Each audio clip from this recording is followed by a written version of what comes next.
Assalamualaikum warahmatullahi wabarakatuh. Perkenalkan, nama saya Siti Anissa dari Prodi Pendidikan Agama Islam dengan NIM 232423211064. Sini izin mengumpulkan tugas akhir dengan mata kuliah Al-Quran Hadis yang mana ada beberapa pertanyaan yang harus dijawab.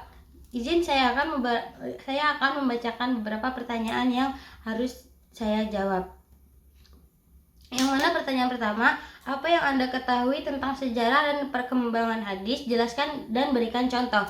Baik, di sini saya akan menjawab. Menurut saya, sejarah dan perkembangan hadis dimulai sejak masa Nabi Muhammad SAW. Pada masa itu, hadis belum ditulis secara sistematis karena fokus utama adalah pada penghafalan dan penyampaian secara lisan oleh para sahabat.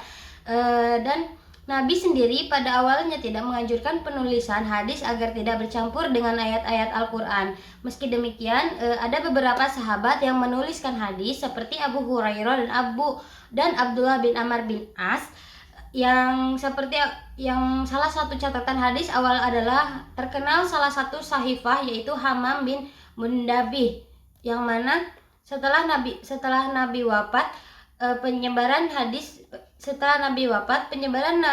meluas.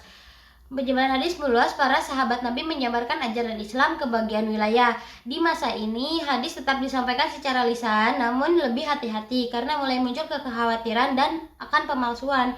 Masuk ke masa tabi'in dan tabi'in, kebutuhan akan kodifikasi hadis semakin kuat. Pemalsuan hadis karena kepentingan politik, sekte, dan pribadi membuat para ulama merasa perlu menyeleksi dan membukukan hadis secara ilmiah. Yang mana di sini contoh hadis yang sangat terkenal dan tergolong sahih adalah sesungguhnya amal itu tergantung pada niat, yang mana diriwayatkan oleh Bukhari dan Muslim. Hadis ini menunjukkan pentingnya niat dalam setiap perbuatan. Baik, pertanyaan yang kedua ialah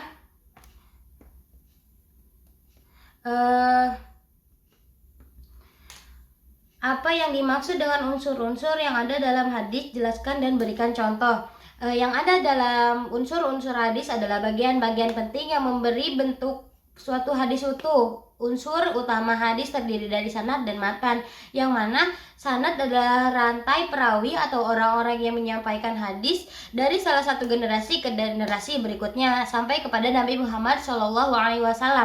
Sanad menunjukkan jalur transmisi hadis dan menjadi dasar untuk menilai keautentikan hadis. Misalnya, dalam hadis yang berbunyi dari Umar bin Khattab berkata, Rasulullah bersabda. Nah, maka bagian dari Umar bin Khattab berkata itu adalah termasuk sanad. Dan yang selanjutnya yaitu ada matan.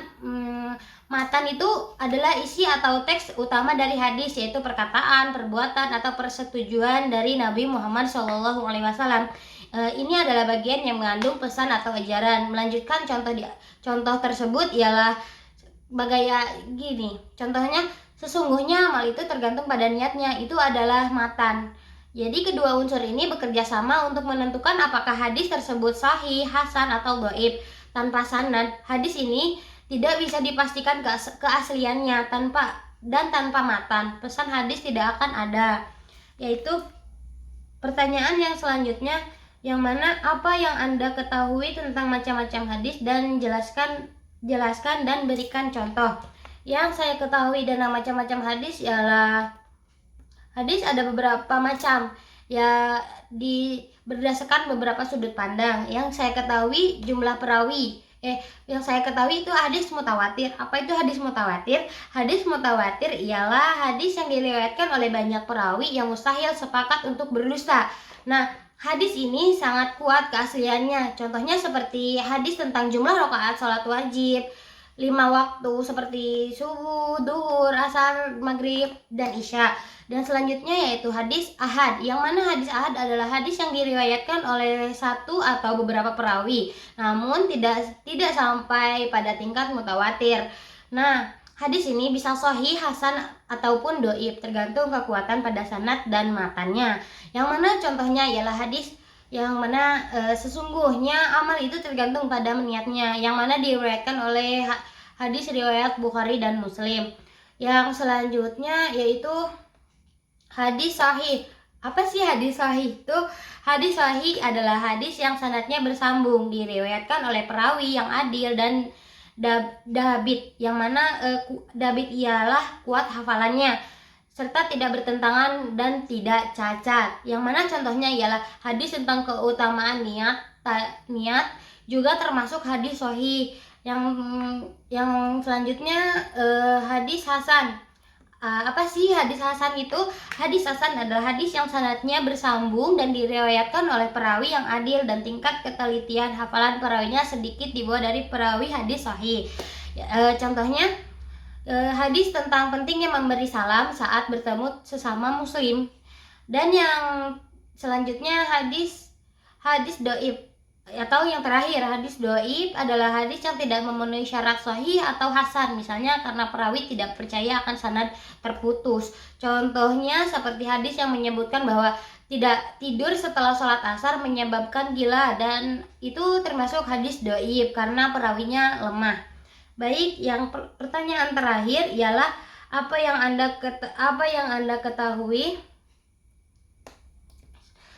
Anda ketahui tentang teori sanad dan matan hadis? Jelaskan serta berikan contoh. Yang saya ketahui tentang teori sanad dan matan adalah ada dua unsur utama yang menilai keaslian hadis, yaitu sanad dan matan. Nah, di sini sanad adalah rantai perawi yang meriwayatkan hadis dari Nabi hingga ke perawi terakhir yang telah dijelaskan pada jawaban dari soal yang sebelumnya. Nah, sanad yang sahih harus bersambung pada perawinya yang terpercaya. Matan ialah isi atau teks hadis matan harus sesuai dengan Al-Quran, logika, dan tidak bertentangan dengan prinsip Islam. Dan apa sih contohnya? Di sini ada beberapa contoh, yaitu ada satu contoh, yaitu hadis sesungguhnya amal tergantung pada niat, yaitu sanadnya itu sahih, yang mana sanadnya diriwayatkan oleh Umar bin Khattab dan diteruskan oleh perawi terpercaya. Mana sih matannya? Nah, matannya ialah sesuai dengan ajaran Islam sehingga hadis ini sahih. Yang mana teori tentang hadis dan matan dan sanad ini penting agar yang digunakan tuh benar-benar dari Nabi Muhammad SAW. Baik, cukup sekian yang dapat saya sampaikan. Apabila banyak salah, saya mohon maaf. Saya akhiri. Wassalamualaikum warahmatullahi wabarakatuh.